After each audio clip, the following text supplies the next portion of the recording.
우리가 부활하는 것은 우리의 능력이나 우리의 지혜로 되는 게 아니고 하나님의 능력으로 된다고 말하고 있는 거예요. 로마서 8장 11절에 보면 예수를 죽은 자 가운데 살리신 이의 영이 너희 안에 거하시면 그리스도 예수를 죽은 자 가운데서 살리신 이가 너희 안에 거하시는 그의 영으로 말미암아 너희 죽을 몸도 살리시리라.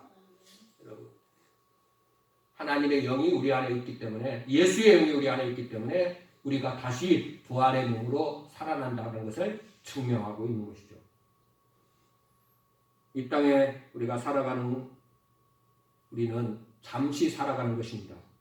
그러나 우리가 이 땅에서 죽음을 맞이하고 이 땅을 떠나서 하나님 나라를 가게 되면 부활의 몸으로 다시 우리가 새 몸을 입게 됩니다. 그때는 영원히 죽지 않는 몸을 가지고 부활의 몸으로 태어난다는 것을 성경에서 말하고 있습니다.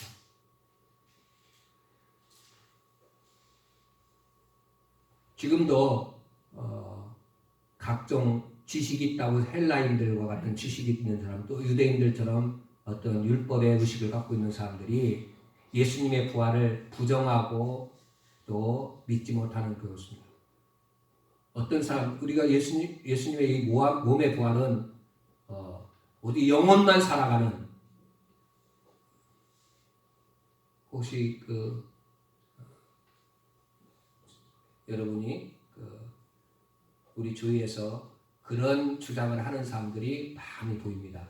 우리의 육체의 몸은 완전히 죽어서 소멸되어서 사라지고 우리의 영혼만 살아가는 시대, 그런 것만 천국에 들어가고 그래서 영원토록 영원 불멸 그것만 사는 인생 된다.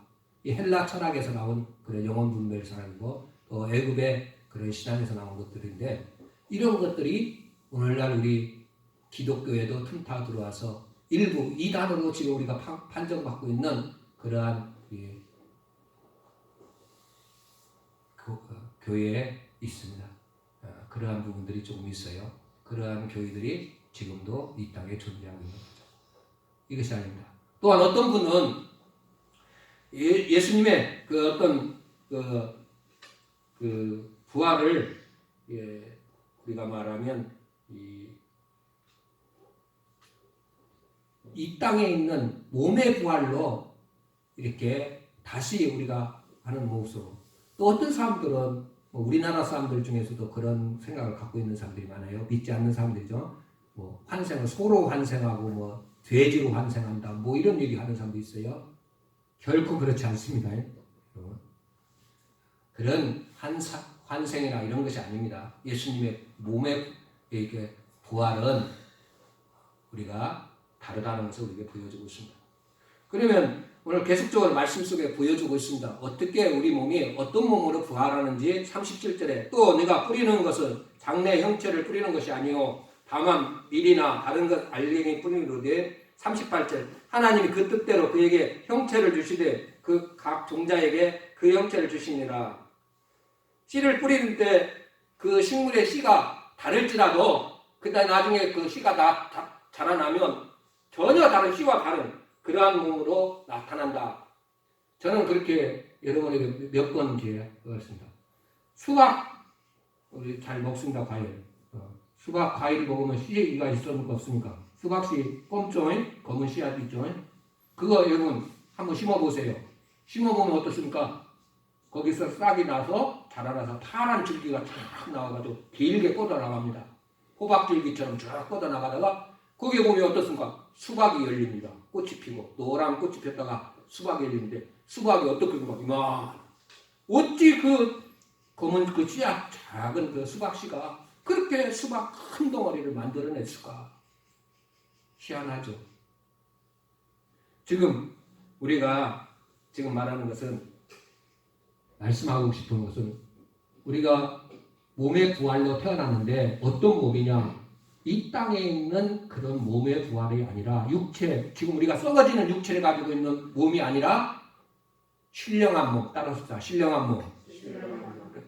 우리가 다시 천국에 들어가서 입는 몸은 이런 썩어지는 육체, 그런 우리가 말하는 상함받고 병들고 이렇게 죽어가는 이런 육체를 가지고 다시 몸을 입는 게 아닙니다. 신령한 몸입니다. 신령한 몸. 여러분, 그래서 오늘 말씀 속에 보면 여러 번 강조를 합니다. 우리가 39절부터 41절까지 육체는 이런 육체를 저런 육체에 있다, 새 짐승 이런 얘기도 하고, 또 형체에 대해서도 말하면서 해와 달, 별들까지도 다 얘기합니다. 이렇게 구구절절하게 얘기하는 건 뭐냐면, 이 땅에서 우리가 똑같이 사람을 입고 태어났지만 천국에 가면 다르게 몸의 형체를 입는 겁니다. 어떤 사람은 즉 우리가 말하는 하나님께서 주시는 형상, 영의 형상을 받아서 새로운 몸을 가지고 신령한 몸을 가지고 태어나게 되는 거죠. 그래서 지옥에 들어가는 사람들은 지옥에 들어가면 불에 우리가 소금 치듯이 해가지고 이렇게 불에 정말 어떻게 보면 고난의 그 연습이라고 하는데, 차라리 죽으면 속편하죠. 영원히 죽지 않고 고난당한다는 거죠. 이게 얼마나 고통스럽겠습니까? 영원히 고통당하는 거예요. 그럼 천국에 들어가서 영원히 하나님과 함께 즐거움에 기쁨에 그 나라에서 우리가 영원히 편히 쉬고 안식하며 살아가는 거죠. 거기는 죽음이 없습니다. 눈물이 없어요. 우리의 육체가 신령한 몸으로, 오늘 44절에 나와 있는 것처럼 신령한 몸으로 변화되어 있기 때문에 그런 거예요. 사랑하는 성도 여러분, 오늘 우리에게 말씀하고 있습니다. 우리는 하늘에 속한 자의 형상을 입은 그러한 자라고 말씀합니다. 다른 말로 하면 예수의 형상을 입어서 새 몸, 부활의 몸으로 우리가 신령한 몸으로 우리가 태어난다, 이런 말씀하고 있습니다. 이것이 여러분의 소망이 되시기를 주의 이름으로 축원드립니다. 여러분, 이 땅에 살면서 저는 그런 생각합니다. 참 어떤 사람은 허리가 나빠가지고 평생 고생하다가 고생하면서, 근데 천국에 가면 그럴 일 없습니다. 또 어떤 건 심장이 나빠가 고생할 수도 있습니다. 어떤 사람은 혈압이 높아서 별거 다 있어요. 그런데 천국에 가면 그런 일 없어요. 몸 하나만 가지고, 우리 육체 하나만 가지고도 천국이라고 하는 것이 어떤 것인지 우리에게 보여주는 거죠. 신령한 몸을 가지고 우리가 태어나기 때문에 부족함이 없습니다. 나는 좀 머리가 좀 좋아갖고 지혜가 있어서 IQ 좀 높았고 EQ가 좀 좋았으면 좋겠다. 그럴 걱정 하나것도 없습니다. 천국에 가면.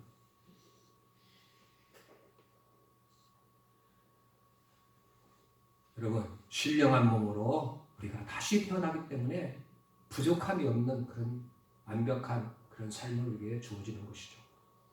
그러면 오늘 이 부활의 아침에 하나님께서 우리에게 주시는 이 말씀을 통해서, 우리 예수님 부활했다, 이걸로 다 끝나라는 게 아니라 우리가 이 땅에서 그 부활을 믿는 성도로서 우리가 어떻게 살아야 되느냐, 이게 더 우리에게 오늘 던져주는 그런 값진 말씀이죠. 봄에 새 옷을 입습니다. 언제 모르게 우리가 꽃이 폈는가 할 때만 푸른 싹이 나서 산이 풀어지고, 또 이렇게 들판도 점점 풀어지고, 이렇게 해서 우리가 보면 많은 것들이 나타납니다. 올겨울에 영하 10몇 도 돼갖고 얼어가지고 얼음장 같은 차가운 그런 대지 위에 언제 또 봄이 와가지고 또 새싹이 나고 이렇게 하는 것들을 저희들이 봅니다. 이런 자연의 모습을 사도 바울은 보면서 우리가 부활을 가진 성도들은, 부활을 믿는 성도들의 삶은 어떤 모습인가를 우리에게 깨우쳐주고 있는 것이죠.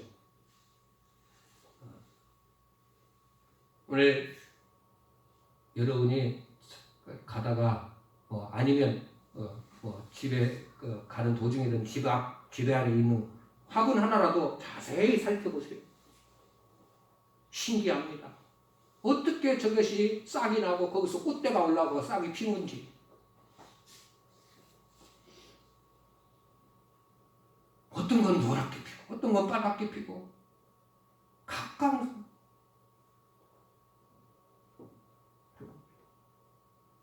무엇이 그게 거기에 뭐가 있기에 그런 것이 나타나요. 성경에서 오늘 고린도전서 사도 바울은 이것을 하나님의 능력으로 하나님의 주시는 힘으로 된다고 말하고 있는 거예요. 여러분, 우리가 생각해보세요. 산에 엄청난 나무가 있습니다. 들판에 얼마나 많은 풀들이 많아요. 그 모든 것들을 자라나게 하고 곡식을 맺게 하고 열매 맺게 하고 자라나게 해서 거기서 열매를 거둘 수 있도록 꽃을 피게 하고 이런 이 모든 능력이 우리 인간의 지혜와 능력이 되겠습니까? 하나님의 능력이에요. 그래서 우리도 이 땅에서 비록 지금 육체로 살고 있지만 우리가 예수를 믿는 자들은 이제 예수가 내 안에 계신 예수의 영이 내 안에 계신 신령한 그러한 사람이 되었다는 거죠. 아직 우리가 천국에 들어가서 새로운 몸을 신령한 몸을 입기 전이지만 이 땅에서 신령한 몸을 입는 그런 연습들을 훈련을 우리가 받아야 돼요. 그건 반대로 이 땅에 많은 사람들은 이런 것이 없기 때문에 어떻게 살면 우리가 보면 힘들게 살아갑니다. 저는 시골에 살아서 잘합니다. 여러분 벼 이렇게 봄에 이제 씨를 뿌립니다. 담갔다가 이렇게 씨를 뿌리는데 논에 뿌립니다. 근데 여러분 벼씨가 다 떨어졌다고 해갖고 거기서 다 싹이 나서 우리가 벼를 우리가 먹는 게 아니에요.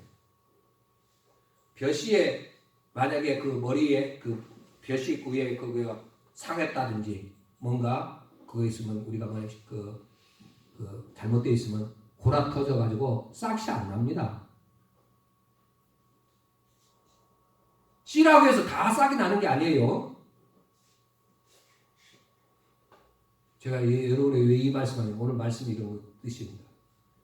이 땅에서 우리가 삶의 그 모습도 똑같기 때문에 그렇습니다. 어떤 사람이 우리가 새로운 신령한 몸, 부활의 몸으로 하나님 나라에 가서 사느냐? 이 땅에서 우리가 그것을 느낄 수 있고 자신이 살펴볼 수 있어요. 어떻게 할 수 있느냐면 부활을 믿지 못하는 사람들은 잠깐의 이 세상에서 쾌락을 즐기고 이 땅에서 뭘 하고 내일에 뭔가 올까 해서 이 땅에서 삶에 만족하며 누리며 거기에 허덕이다 살아가요. 조금 뭐 나은 생각을 할까 하더라도 그건 겨우 불가해요.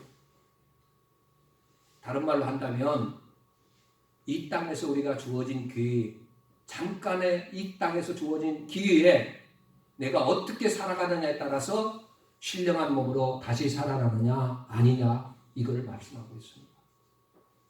그 부활을 믿는 성도라면 내 안에 예수가 계시고 예수님이 내 안에 역사하시는 그런 역사적인 그것들을 믿고 받아들이는 사람들은 오늘 봄에 새싹이 나오듯이 그 단단했던 씨앗이 터져서 거기에서 새싹이 나오듯이 하나님의 영이 거룩한 능력의 영이 하나님의 그 무궁한 창조의 힘이 내 속에서 역사하심을 통해서 나를 변화시켜 간다고 하는 것들을 믿어지는 것입니다.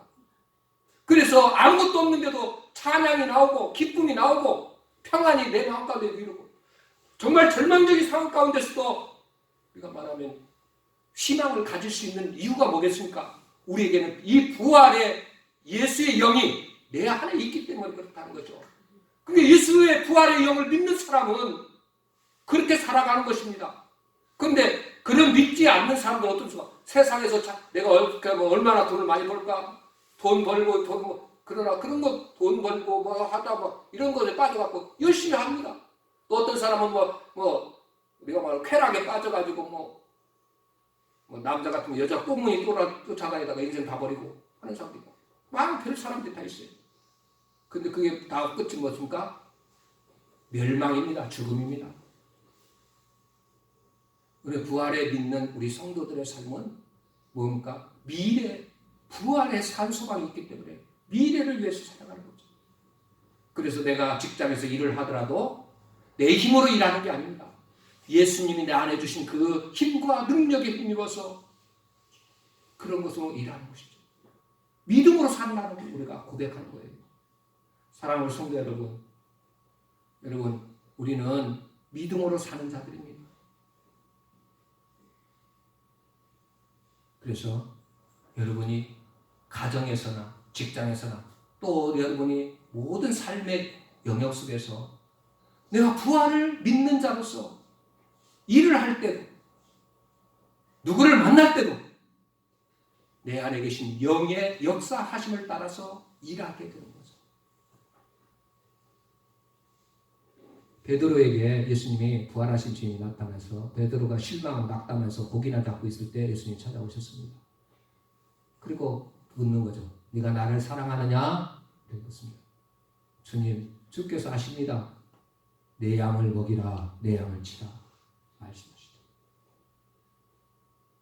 부활하신 주님이 이 말씀을 주신 건 뭐겠습니까? 이제 너는 물고기 잡는 그런 사람이 아니라 양들, 예수님의 양, 우리가 말하면 예수 믿는 그런 이 땅에 죽어가는 예수님이 택한 자들이죠. 그러한 자들을 네가 먹이고 치고 길러야 되지 않느냐. 그 일 하는 것이다. 우리 여러분, 우리에게 다 있습니다. 자녀도 있고 친구도 있고 이웃도 있습니다. 우리가 할 일이 뭐겠습니까? 예수 그리스도를 마음을 가지고 그들에게 전하는 것이죠. 사랑을 전하고